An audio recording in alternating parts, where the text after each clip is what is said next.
Olá, investidor! Neste vídeo eu vou explicar, através de filtros, como nós podemos encontrar as empresas previdenciárias que costumam pagar bons dividendos, do qual o AGF, o Barsi, o Neto Invest e tantos outros canais falam.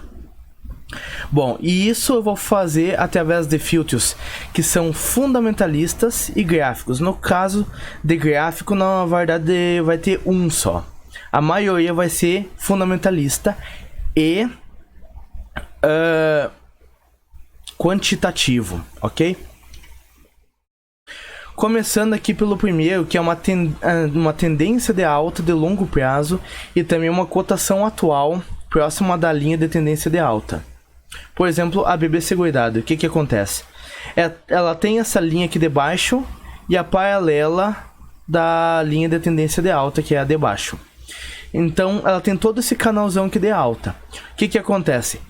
Quando o preço toca na linha de baixo, ele tende a sentir uma força compradora muito maior e voltar a subir.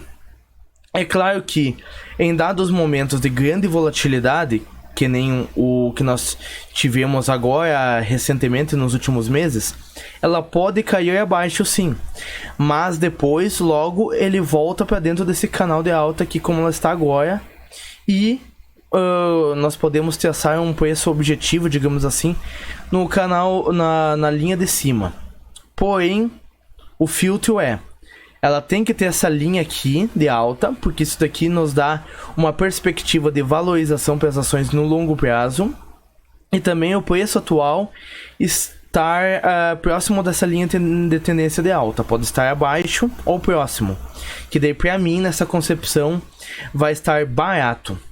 Daí eu trouxe esse exemplo aqui da BB Seguridade nesse caso. No segundo, uma média ou alta liquidez. Eu acabo aceitando uma liquidez de pelo menos uns 500 mil reais por dia, como liquidez média. Eu trouxe aqui um exemplo do Banco do Brasil, que tem 133 milhões de reais de liquidez média diária. Por que a liquidez é importante? Porque no futuro, quando nós tivermos uma posição muito grande e queremos sair, caso a gente quiser sair, a gente não movimenta tanto assim o mercado com essa nossa venda.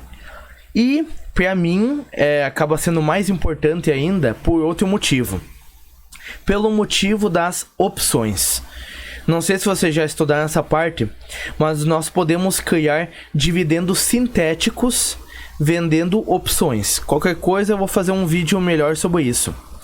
Mas quanto mais liquidez tem, quer dizer que são mais negociadas ações. Se são mais negociadas, quer dizer que vai ter mais opções, vai ter uma liquidez maior também no mercado de opções para essas ações. Então acaba que uma liquidez média diária maior ajuda também a gente a conseguir dividendos extras através da venda de opções.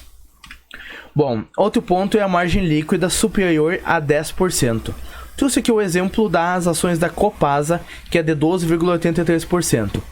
Por que uma margem líquida é importante? Uma margem líquida acima de 10%. Porque daí não é por qualquer dificuldade que a empresa passar, que ela já vai passar a ter prejuízos, entendeu? Porque quando a gente investe numa empresa focando em dividendos para o longo prazo, o nosso objetivo é que a empresa tenha lucros e repasse uma parte desses lucros para nós. Se ela tiver prejuízos, ela não vai repassar nada para nós, entendeu? Ela não vai repassar prejuízo e também não vai ter dividendos para ela repassar para nós. Por isso que eu exijo pelo menos uma margem líquida de 10%, que daí a gente tem uma tranquilidade ali, uma tranquilidade maior de que ela vai continuar apresentando lucros e não é qualquer dificuldade que ela passar que ela vai apresentar logo prejuízos. Bom, um ROI positivo em todos os anos. O que isso significa? O ROI é Return on Equity, que é basicamente o retorno sobre o patrimônio líquido, que é o nosso patrimônio, o patrimônio dos acionistas. O que acontece? Através desse indicador que nós conseguimos ver se essa empresa está tendo uma rentabilidade positiva em cima do patrimônio líquido dela, entendeu?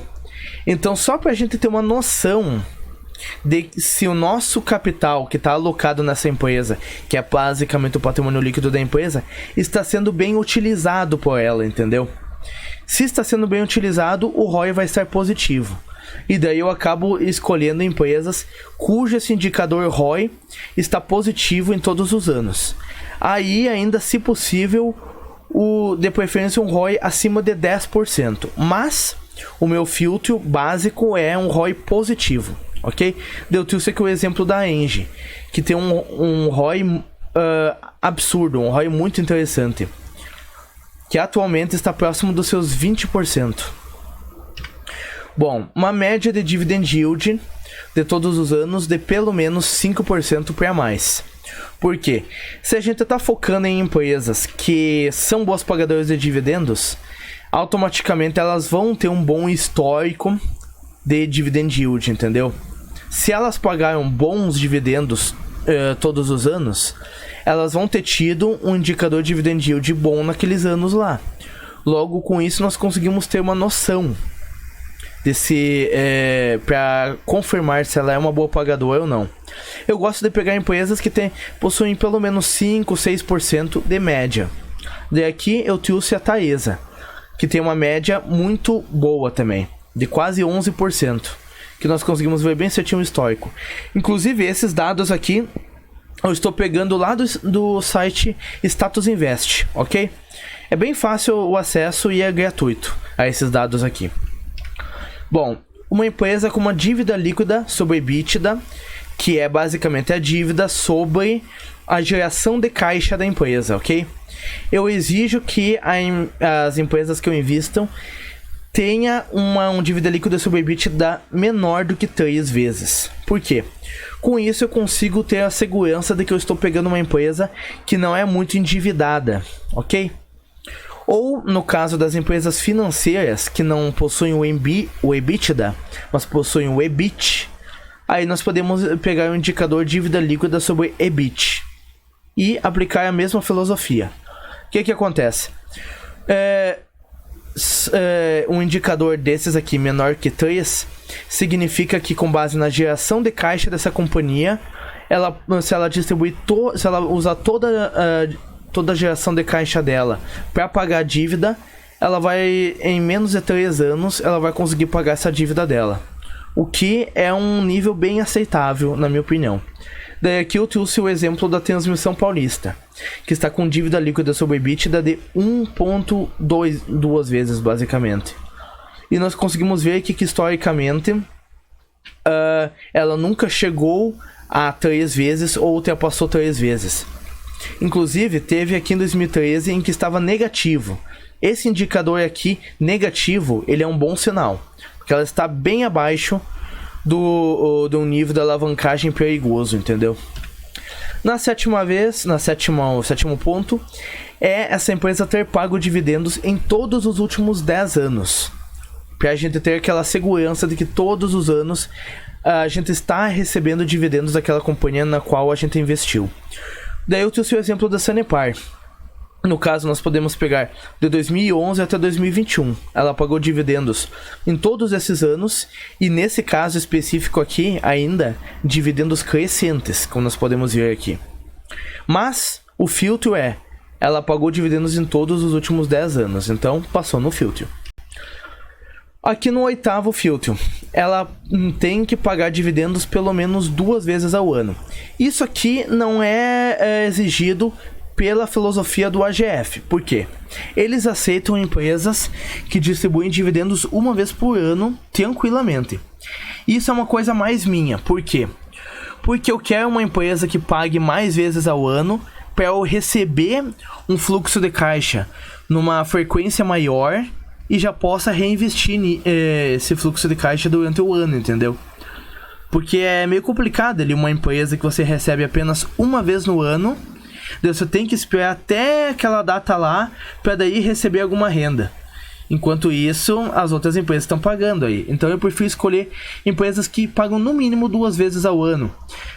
Empresas que pagam 2 vezes, nós temos, por exemplo, a BB Seguridade. E outra que vai, a partir desse ano, agora começar a pagar 2 vezes ao ano também, a AES Brasil. entendeu? Uma empresa de seguros, uma empresa de geração de energia elétrica. Mas eu trouxe como exemplo aqui o Banrisul. O Banrisul e o Banco do Brasil são dois excelentes exemplos para essa situação aqui, ó. Por exemplo, em 2020 pagou 1, 2, 3 vezes, basicamente. Aqui em dezembro pagou mais vezes. Em 2021 pagou 1, 2, 3, 4, 5 vezes. Entendeu? Normalmente eles chegam a pagar 8 vezes ao ano. Banrisul e Banco do Brasil. Então esse é um filtro que eu utilizo nas minhas empresas. Uma média de payout acima de 25%. O payout é basicamente quanto do lucro líquido daquela empresa que ela distribuiu para os acionistas em formato de dividendos.